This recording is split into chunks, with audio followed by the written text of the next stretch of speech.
টাডাডা, টাডাডা, ডা, টাডাডা, টাডাডা, ডা, টাডাডা, টাডাডা, ডা, টাডাডা, টাডাডা, ডা, ডা, ডা।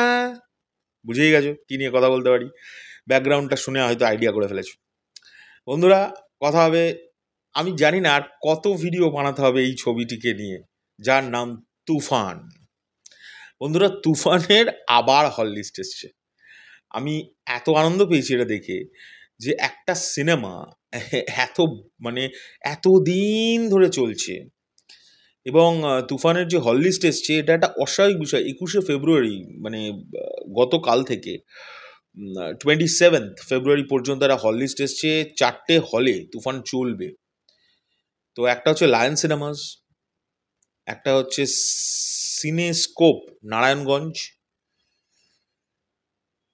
বাবা শ্যামলী ঢাকা, আর সেনা অডিটোরিয়াম নবীনগড় সাভার। আর প্রথম লায়ন সিনেমাসটা হচ্ছে কেরানীগঞ্জ ঢাকার। তো এটা একটা হিউজ বিষয় যে একটা সিনেমা এত দিন হয়ে গেছে, রেকর্ডের পর রেকর্ড করে গেছে একটা সিনেমা, এখনো পর্যন্ত আবারও রিপিটেডলি এটা হলে আবার নিয়ে আসা হয়েছে। তাহলে একটা জিনিস ফিল করে দেখো, আমি শুনছিলাম একটা খুব কষ্টেরও বিষয়, যেটা হচ্ছে বাংলাদেশে কোনো সিনেমা রিলিজ করলে চলছে না। চলছে না মানে চলছে না। শুধুমাত্র দ্য মেগাস্টার শাকিব খানের কোনো সিনেমা হলে এলে সেই সিনেমায় কিন্তু দর্শক ইন্টারেস্ট দেখায়। এটা প্রমাণিত, এটার প্রমাণ করার কিছু নেই যে আমি এটা বলছি বা বানিয়ে বলছি, এর কোনো সিন নেই, এটা প্রমাণিত। তো হল মালিকদের তো হল তো চালাতে হবে।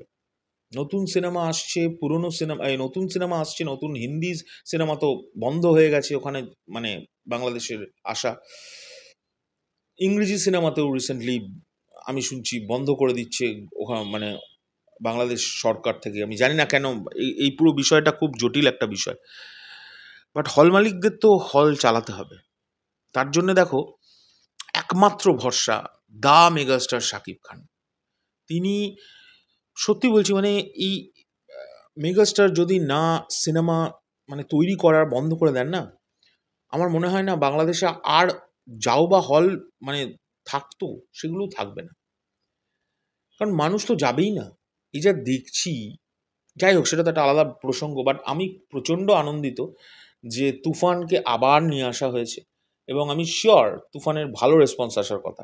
এবং এই সিনেমাটা যে আর কত রেকর্ড করবে, এটা সত্যি বলছি, বিশ্বাস করবে না তোমরা বন্ধুরা। আমাদের ইউটিউবে প্লে লিস্ট হয় না, ইউটিউবের প্লে লিস্টে গিয়ে তোমরা ক্লিক করো, করে তুফানের প্লে লিস্টটা জাস্ট দেখো আমরা কত ভিডিও বানিয়েছি। মানে সেখানে তোমরা তুফান সম্পর্কে আমরা যা করি তোমরা জানো, ছোট বেটে মোটা কালো সমস্ত নিউজ সেখানে আছে। আমরা যেগুলো করে এসেছি, আমরা সবসময় প্লে লিস্টে সেভ করতে থাকি। অলরেডি বরবাদের জন্য প্লে লিস্ট তৈরি হয়ে গেছে, আগের ছবিটার জন্যও প্লে লিস্ট ছিল। যাই হোক, এই হলো বিষয়। So all the best to the entire team of Toofan. Toofan এখনও আবারও এত কটা হলে এসছে এত দিন পর। আমি শিওর এটা ভালো ওয়ার্ক করবে, এবং করছেও শিওর। গতকাল ফার্স্ট ডে চলে গেছে, আজকে সেকেন্ড ডে। তো তোমাদের এটা নিয়ে কি রেসপন্স অবশ্যই কমেন্ট করে জানিও। আমি আমার মতো করে চেষ্টা করছি ভিডিও তৈরি করার। আজকে পৌশালী তোমরা সকলেই যেন গানের ক্লাসে থাকে, আজকে চরম ব্যস্ত আছে। আমি নিজের মতো এই দিনটাই সুযোগ পাই আমার মনের মধ্যে যা চলে সব বলে দিতে। তো তোমাদের কেমন লাগলো অবশ্যই জানিও। আমার যদি কোনো ভুল ত্রুটি হয়ে থাকে নিজ গুণে মাফ করে দিও। এখনকার জন্য চললাম, পরবর্তী ভিডিও খুব শীঘ্রই দেখা হচ্ছে। টাটা।